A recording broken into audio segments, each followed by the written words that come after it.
বিয়ের 10 বছর পর আমার স্বামীর মনে হলো তার দ্বিতীয় বিয়ে করা দরকার।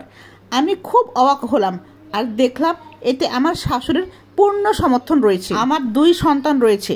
আমার স্বামীকে বললাম, তুমি কেন বিয়ে করবা?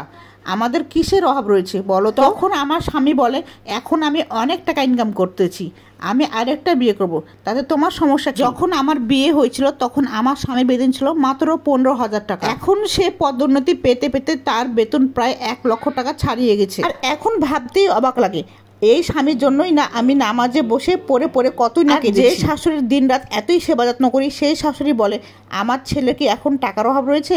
আমার স্বামী দ্বিতীয় বিয়ে করলে তোমার সমস্যা? আমার শাশুড়িকে বললাম, মা মেনে নাও কি এতটাই সহজ? আপনার হাজব্যান্ড যদি দ্বিতীয় বিয়ে করতে চাইতো আর আপনার শাশুড়ি যদি পূর্ণ সমর্থন দিত, তাহলে কি আপনি মেনে নিতে পারতেন? তখন আমার শাশুড়ি মা বলে, বেয়াদব, বড়দের মুখে মুখে তর্ক করো। কেমন জানি কান্নাই পাচ্ছে। ভাগ্যের উপর দোষ দিতেছি আর ভাবতেছি, কান্না করে বালিশ ভিজাইয়ে লাভ হবে না, নিজের মনকে শক্ত করতে হবে। স্বামী 10 বছর সংসার করার পর অন্য একজন মেয়েকে আপন করে নিতে পারে, তার জন্য আমি কেন কষ্ট পাবো? আমি তার জন্য কোন রকম কষ্টই আমার মনের মধ্যে রাখবো না।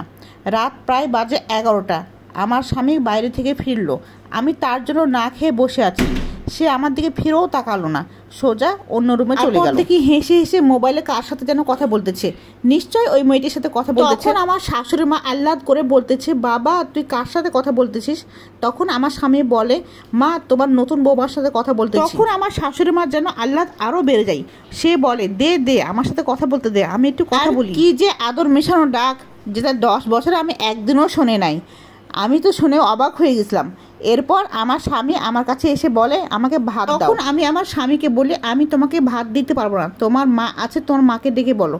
তখন আমার স্বামী আমার দিকে বাঁকা চোখে তাকিয়ে আছে। আজকেই প্রথম 10 বছরে তার সাথে আমি এরকম ব্যবহার করলাম। শেষ করে আমার স্বামী যখন ঘরে আসলো, তখন আমার স্বামীকে বললাম, আমি তোমার সাথে বেশি কথা বলতে চাইতেছি না, কিন্তু আমার ছেলে মেয়েদের দিকে তাকিয়ে আমি তোমাকে ডিভোর্সও দিতে পারবো না। আমার থাকার ইচ্ছেটা চলে গেছে, তুমি পারলে আরো 10টা বিয়ে করো, তাতে আমার কিছু যায় আসে না। শুধুমাত্র আমাদের হাতে 50,000 টাকা তুলে দিবা, আমাদের থাকা খাওয়া এবং তোমার বাচ্চা কাচ্চার স্কুল কলেজের জন্য। সকালে উঠে তোমার মাকে নিয়ে এই বাড়ি থেকে চলে যাবা।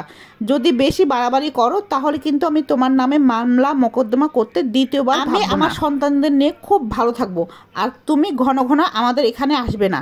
আমার কথাগুলো শুনে সে কোনো উত্তরই করলো না, চুপ হয়ে আমার দিকে তাকিয়ে। আমার স্বামী হয়তো কোনো কথা খুঁজেই পায়নি, হয়তো সে মনে মনে ভাবতেছিল সংসারের সহজ সরল মেয়েটা কি করে এতটা কঠিন হয়ে যেতে পারে। আমার জামাই শুধু আমাকে একটাই কথা বললো, আচ্ছা আমি যে দ্বিতীয় বিয়ে করব এতে তোমার কি কোনো কষ্ট হচ্ছে না? আমার কষ্ট হোক আর যাই হোক, বেঈমানদের কোনো রকম ঠাই আমার মনের মধ্যে নেই। 10 বছর পরে তোমার মনে হলো তোমার জন্য আমি পারফেক্ট না, তোমার জন্য আরো অন্য কিছু প্রয়োজন। টাকা হয়েছে তাই তুমি দ্বিতীয় বিয়ের কথা ভাবতেছো, কিন্তু যখন তোমার কোনো টাকা ছিল না তখন তোমার শূন্য হাতটা কিন্তু আমি আঁকড়ে ধরেছিলাম। আমরা কষ্টের মুহূর্তগুলো পার করে 10টা বছর পার করে আসছি, আর তোমার এখন মনে হচ্ছে দ্বিতীয় বিয়ে করার প্রয়োজন, সেটাই করো। আমি তোমাকে কোন রকম বাধা দিব না, শুধুমাত্র একটাই আমার চাওয়া, তুমি যেন সুখে থাকো। এরপর আমার স্বামী আমার রুম থেকে বের হয়ে যায়।